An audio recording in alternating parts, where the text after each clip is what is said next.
If it seems like traffic around your kids' schools has gotten busier over the years, it probably has. Listen to this. Half of American students get to school by car these days.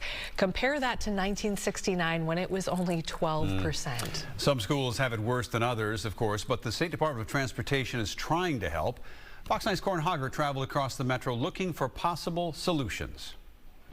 You have to get to Minnetonka Middle School East early if you have somewhere to be. It's a half hour before my kid gets out of school. While their kids study inside the school, parents are on a learning curve of their own, figuring out how to navigate drop-off and pickup. As the time comes, the cars will back up all the way to the road, and then I'd have to wait very long for her to get in the car. Principal Pete Dimmitt sends out occasional traffic updates, even jokingly suggesting parents keep the car moving while the kids tuck and roll out. I find it funny. I think we've all kind of been talking about how the traffic seems to be getting intense in the last couple of years. Dimmitt may joke around, but he takes traffic safety seriously.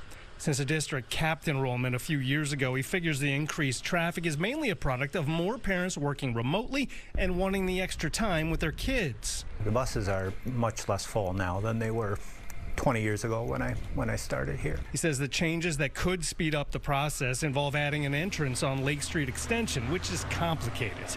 But he's noticed at least the bike racks are busier these days, which is also true at Centennial Elementary in Ridgefield. Well, it was a process. Principal Colleen Mahoney says the street's filled with cars and honking until they made some changes. What you're looking at is a demonstration project funded through MnDOT's Safe Routes to School program. The project started last summer, and it's designed to make it safer for students to come on bike or on foot. The crosswalk is a new development, so are the cones and that dedicated walkway. Since the district got a MnDOT grant to hire a traffic coordinator in 2019, it's gone from 4% of kids biking or walking to 17% now, from well below the national average to well above.